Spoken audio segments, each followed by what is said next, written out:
This Macron statements, they didn't come out of blue. They are logical evolution of French position, of French acceptance of the new reality. Of course, we understand that it doesn't mean that France will be on front line. We need some advisors. We need some intelligence information. Bonjour, vous regardez l'Ukraine en flammes, une chaîne YouTube en français par l'Ukraine Crisis Media Center. Je m'appelle Tetiana Ogarkova et dans ce projet, on vous raconte comment l'Ukraine résiste face à l'agression russe. Le président de la République française, Emmanuel Macron, a fait une nouvelle série de déclarations très dures contre la Russie et a critiqué des alliés trop prudent de l'Ukraine. Son entretien avec des chaînes de télévision françaises a été découpé en plusieurs déclarations très simples. Pour certains ont critiqué Macron pour alimenter délibérément la guerre, tandis que d'autres ont salué sa détermination. Auparavant, au début de l'invasion russe, on se souvient bien qu'Emmanuel Macron avait cette position très prudente par rapport à Vladimir Poutine et il était du côté du dialogue avec le leader russe. Mais sa position a maintenant radicalement changé. Aujourd'hui, Emmanuel Macron déclare que la paix en Ukraine était impossible sans le retour de tous les territoires ukrainiens, y compris la Crimée. Pour atteindre cet objectif, Macron a même évoqué le potentiel hypothétique envoi des troupes étrangères vers l'Ukraine. Dans l'épisode d'aujourd'hui, nous allons parler explorer comment cette position d'Emmanuel Macron a changé et comment a été perçue en Ukraine. Si vous souhaitez en savoir plus sur le sujet, continuez à regarder cette vidéo et n'oubliez pas à vous abonner à notre chaîne YouTube pour ne pas manquer nos vidéos à venir.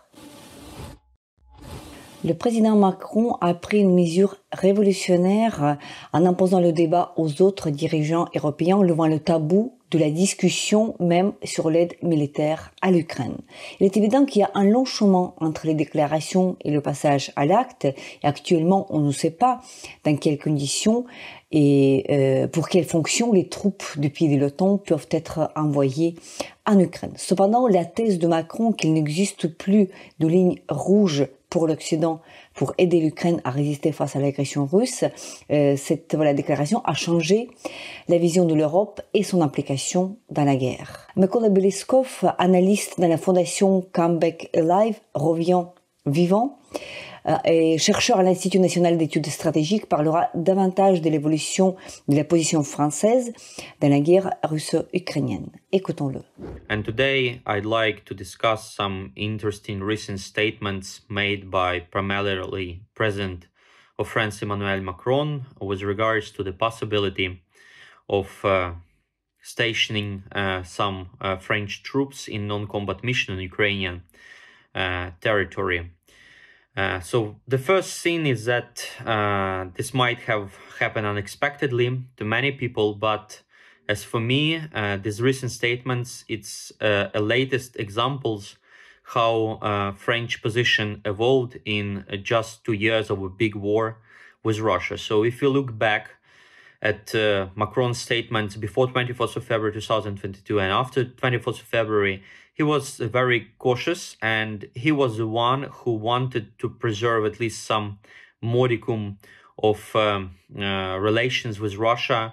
And even in May 2022, he talked about the need for European security architecture to take into account some Russian vital interests. But since then, French position evolved. It evolved both conceptually, because while visiting Bratislava and speaking at Globsec conference, French president admitted that for France, it would have been more wisely to listen to Central and Eastern European countries more with regards to Russia and not to have this kind of illusions.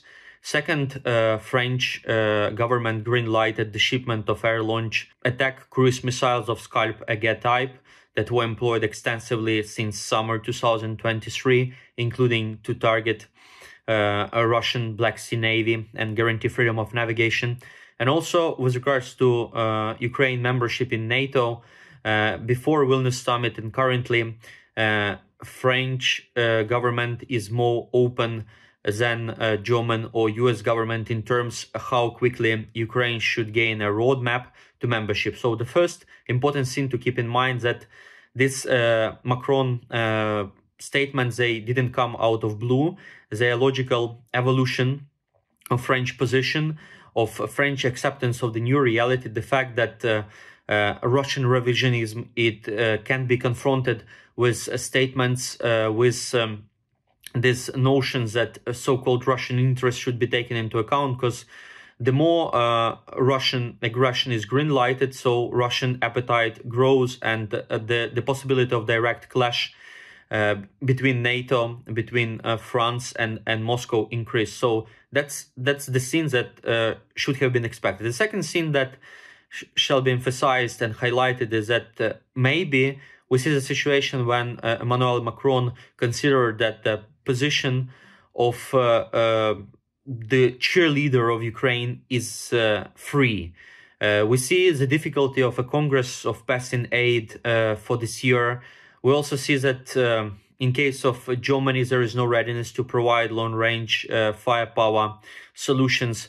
Also, UK government is a very good one, but maybe the level of ambitions in terms of financial commitment is not meeting declarations. So it might be a case when a French president is thinking that this position is open to be a cheerleader of Ukraine, and he would like to assume it, and for France to play a more important role. Another point, of course, is what Ukraine would have, because right now French presidency is talking primarily about non-combat role. And in this case, there might be at least two distinct opportunities for French government to station troops in non-combat mission. First is, of course, training. We appreciate France training programs that is done within EU training program. And by recent assessment, up to 7,000 Ukraine troops undergo training in France. And with training program in Ukraine, it means saving money, because transferring troops back and forth, it takes a lot of time, effort, and money. So training program means that it can be done in Ukraine with a lot of money saved, maybe bigger scale of training. Another important thing is that if French troops are stationed in specific cities like Odessa, it would be a kind of signal to Russia that if you move to this city, it means a possibility of direct clash. So it's an attempt to arrest Russian attempts to advance.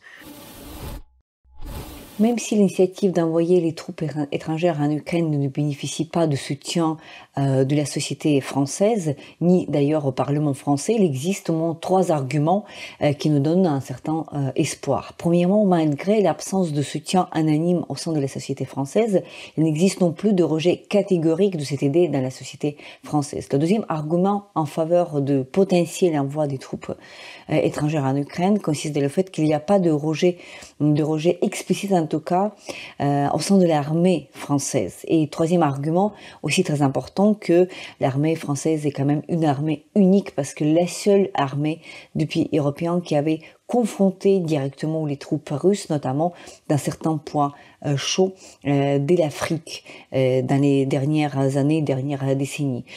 Tout cela nous donne à croire que Emmanuel Macron, président de la République française, a quelque chance de convaincre l'opinion publique française de la nécessité d'une éventuelle envoi des troupes étrangères, y compris des troupes françaises, sur le sol ukrainien. Pour en savoir plus, veuillez accueillir notre expert, Yuri Lukanov, qui est journaliste et écrivain.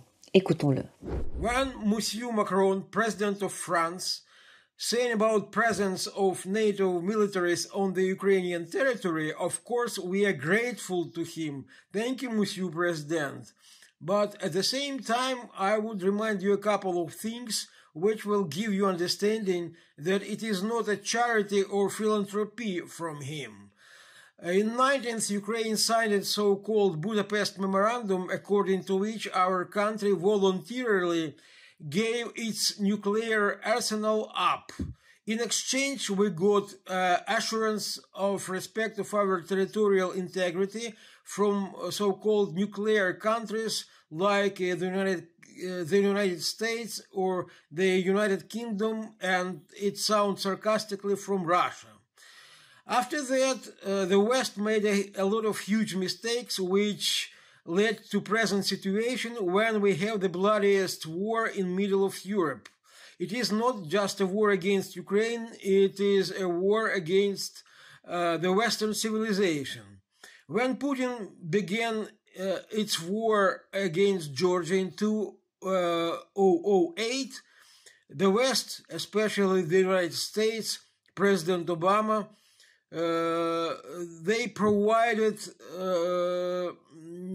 so-called reloading relations with Russians. After that, he occupied Crimea. Of course, the West issued some statements and put some sanctions on Russia. And at the same time, Germany, for example, opened a new project with Russia. They began to build the Nord Stream 2. It had to be a tube which would give gas tube, which would give Putin new money, new opportunities to provide his aggressive policy. Putin threatened the West by his nuclear weapons, and the West was really afraid of it, and did everything to satisfy Putin's needs and wishes. For example, France and Germany were against joining Ukraine to NATO, and if Ukraine were a member of NATO, Putin wouldn't attack it. But now we see that Putin threatened the NATO countries that he will begin the war against them. And the West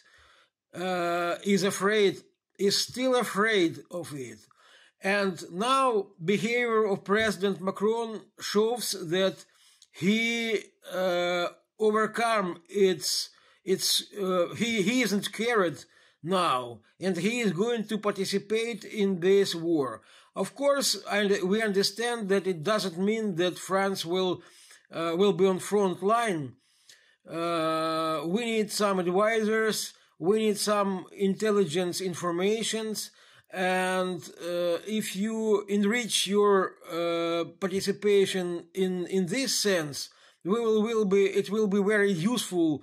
It will be very fruitful, not just Ukraine, but for the West. The West is interested to protect Ukraine, because if Ukraine falls, Putin will go further. That is why, Monsieur Macron, be brave, more brave than you are now. C'était l'épisode de l'Ukraine en flammes, une chaîne YouTube en français par l'Ukraine Crisis Media Center. Je m'appelle Tetiana Ogarkova et nous n'allons pas tarder à enregistrer et diffuser d'autres épisodes. Dans la description sous cette vidéo, vous trouverez des informations utiles sur la manière dont vous pouvez aider l'Ukraine à continuer sa résistance face à l'agression russe. Si vous trouvez notre travail utile, n'hésitez pas de commenter et de partager cette vidéo. Restez avec nous et soutenez l'Ukraine. Slava Ukraini!